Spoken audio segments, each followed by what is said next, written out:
Jai Srimanarayana. Hello everyone, I'm the Pauranika.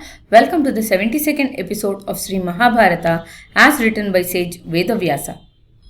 Sage Vedavyasa, who sensed the Dhartarashtras guided by Karna's evil mind were planning to kill the Pandavas in the forest, arrived in Hastinapura and walked straight to Dhritarashtra.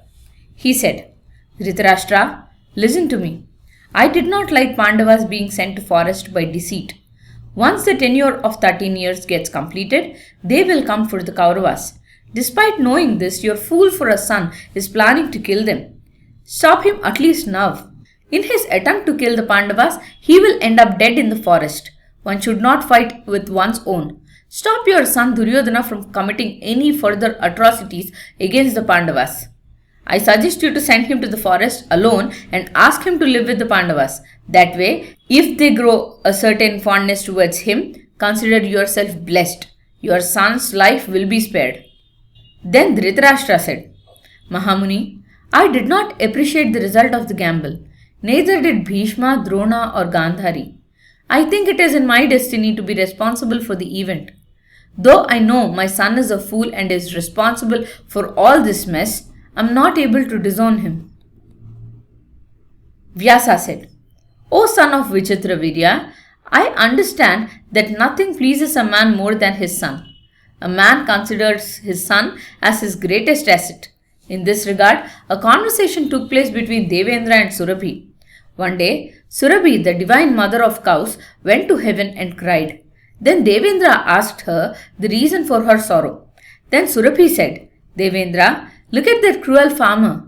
He is making my son who is weak till the land by beating him with a stick. He has two bulls of which one is strong and the other one is weak. You can see his veins. He is struggling to pull the weight. I am crying for him. Then Devendra asked her, why is she sad for this son when she has thousands of other sons? Then Surabhi said, Indra, I have thousands of sons and all are equal to me. However, it is only natural to be concerned about the weaker one. Upon hearing Surabhi, Devendra then rained on the field and the farmer had to stop tilling.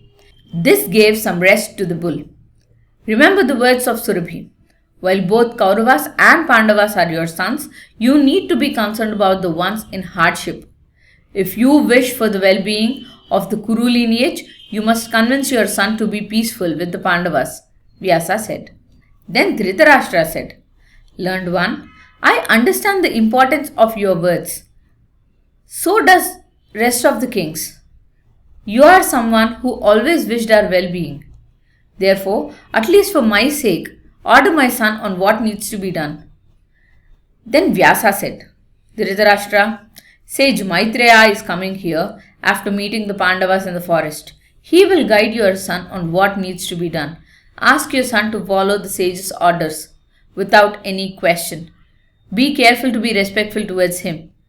If your son acts disrespectful, he might need to suffer the sage's wrath. As soon as sage Vedavyasa left, sage Maitreya arrived. Dhritarashtra along with Duryodhana welcomed him respectfully and offered him an appropriate place to sit. Maitreya said, Raja, while on my pilgrimage, I entered Kuru kingdom. In the Kamyaka forest, I happened to meet the Pandavas. It pained me greatly to see King Yudhishthira dressed in animal skin. Thousands of sages are visiting him. There, I heard about what your sons had done. From there, I had come here directly to talk to you. Raja, you know I have great respect and affection towards you. Therefore, I came here to advise you. You are such a strong king who can control anyone. Why are you failing now? Why are you sparing this deceit? After what had happened in the Sabha, you lost respect among the learned men.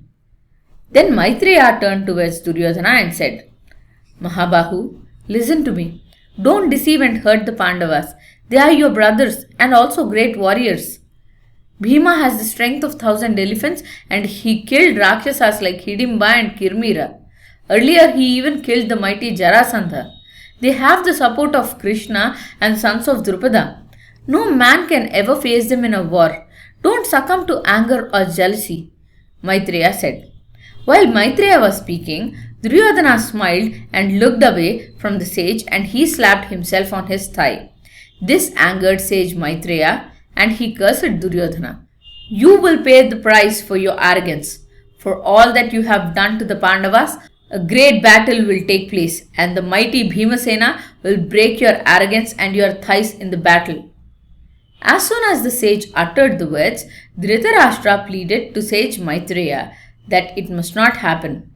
Then the sage said, If your son makes peace with the Pandavas, it will not happen.